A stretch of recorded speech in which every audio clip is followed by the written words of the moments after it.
Ang mabuting balita ng Panginoon ayon kay San Juan. Sinabi ni Jesus sa mga Hudyo, "Ako ang tinapay na buhay na pumanaog mula sa langit. Kung may kakain ng tinapay na ito, mabubuhay siya magpakailanman. At ang tinapay na aking ibibigay ay ang aking laman, alang-alang sa ikabubuhay ng mundo." Nagtalo-talo kung gayon ng mga Hudyo at nagsalita, "Paano tayo mabibigyan ng taong ito ng karne para kainin?" Kaya sinabi sa kanila ni Jesus, Talagang sinasabi ko sa inyo, kung hindi ninyo kakanin ang laman ng anak ng tao at iinumin ang kanyang dugo, hindi kayo magkakaroon ng buhay sa inyong kalooban. May buhay na walang hanggan ang kumakain ng aking laman at umiinom ng aking dugo, at ibabangon ko siya sa huling araw. Sapagkat tunay na pagkain ng aking laman at tunay na inumin ang aking dugo. Ang kumakain ng aking laman at umiinom ng aking dugo ay nananatili sa akin at ako naman sa kanya. Sinugo nga ako ng buhay na Ama, at may buhay ako dahil sa Ama. Gayon din naman, dahil sa akin mabubuhay ang kumakain sa akin. Ito ang tinapay na pumanaog mula sa langit, hindi para kainin at mamatay tulad ng inyong mga ninuno. Mabubuhay naman magpakailanman ang kumakain ng tinapay na ito. Ang mabuting balita ng ating kaligtasan.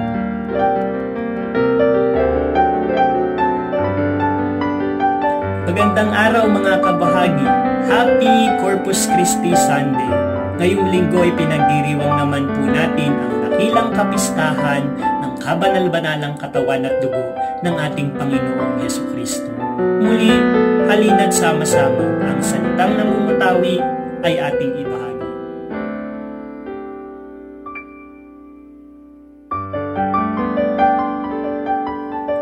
Ramdam mo ba ang pananabik ngayong ilang buwan ka nang hindi pisikal na nakakadalo sa banal na misa? Ramdam mo ba ang kakulangan sa bawat linggo na hindi ka nakakatanggap ng banal na komunyon?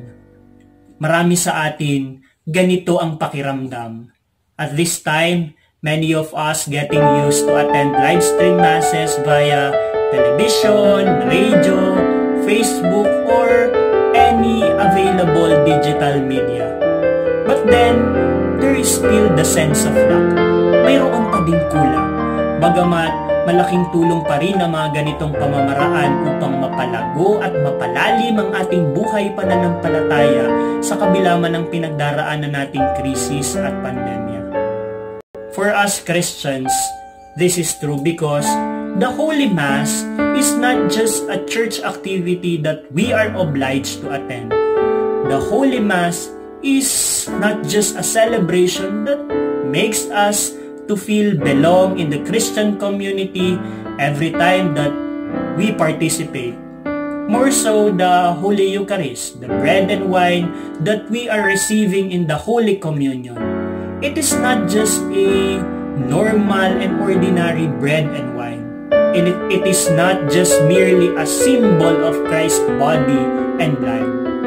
Ang banal na Eucharistia, ang banal na misa, na mismong pagkakataon na tinatanggap natin ang banal na komunyon ay isang banal na gawain na kung saan tayo ay nakikibahagi sa buhay ni Jesus.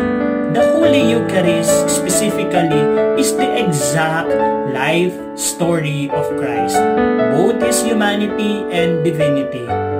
The Holy Mass is a sacred opportunity for us Christians to receive the real, true, and substantial body and blood of Christ. Sa dakilang kapistahang ito, ipinapaalaala po sa ating lahat kung gaano ba talaga kahalaga ang banal na misa, ang sakramento na mismong itinalaga ni Jesus bago siya dakpin at hatulan ng kamatayan. Ito ang tagpo kung saan tinatanggap natin si Jesus bilang pagkaing hindi nasisira. Kagaya ng narinig natin sa Ebanghelyo, si Jesus nagpapakilala bilang tinapay ng buhay, ang pagkaing nagbibigay buhay magpakailanman. On this solemnity, we are also reminded of the reality that the body and blood of Christ is a testimony of Jesus Himself as being blessed, broken, and shared. Symbolically, in the moment of consecration, inside the Holy Mass, the ordinary bread and wine becomes the extraordinary real body and blood of Christ through the hands of a chosen priest and his prayer. At this very moment, the body and blood is being blessed, then broken and shared. Dahil na din sinasabi po natin na ang banal na misa ay mismong kwento ng pagkatao at pagkadiyos ni Jesus. Ito rin ang mensahe ng dakilang kapistahang ito ng linggong ito. Sa atin pong mga individual na mga buhay, sinasabi lamang na ang tinatanggap nating katawan at dugo ay hindi lamang basta pagkain na bumubusog sa ating kaluluwa. On the other hand, it is also a force that pushes us to become a blessing by learning to break ourselves within and not forgetting that to always share it to others.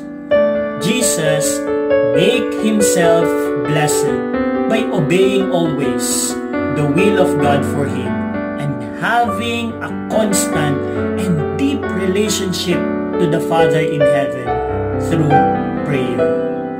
Jesus became broken in a sense that He faced even death for the sake of the will of God and for our salvation. He sacrificed His fame, power, majesty, authority, intellect, and other privileges. Rather, He accepted the cross for the redemption of our sins. This is a great way of becoming broken. Also, Jesus never forgotten the value of sharing. Jesus Himself shared His life to others. He fed the hungry, clothed the naked, gave drink to the thirsty. Jesus did not stop in the context of becoming blessed and broken, but He go beyond by sharing His whole life to all of us. Ang mga katotohanan ito ay mararanasan natin sa bawat araw ng ating buhay kung hahayaan natin na kontrolin tayo ng Diyos, kagaya ng ginawa ni Jesus. At higit sa lahat, mas mapapatunayan natin ito sa tuwing makikibahagi tayo sa banal na pagdiriwang, ang banal na misa. At sa tuwing tatanggapin natin si Jesucristo sa banal na komunyon.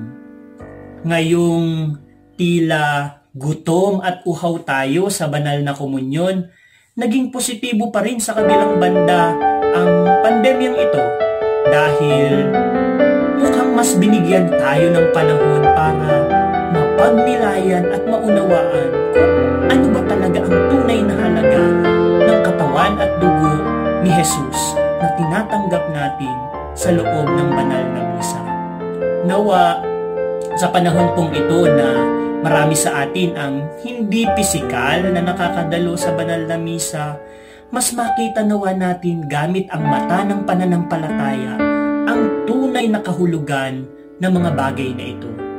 Nawa, ngayong panahon na may pinagdaraanan tayong krisis, maging pagkakataon sana ito para makapaghanda, makapagsisi at magbago patungo sa mas magandang buhay na palaging nananabig sa mga sandali na matanggap natin si Jesus sa banal na Eucharistia. Mga kabahagi, at the time that again we have the opportunity to receive Christ in the form of bread and wine, may we persevere to be in the life of becoming blessed, broken, and shared like Jesus.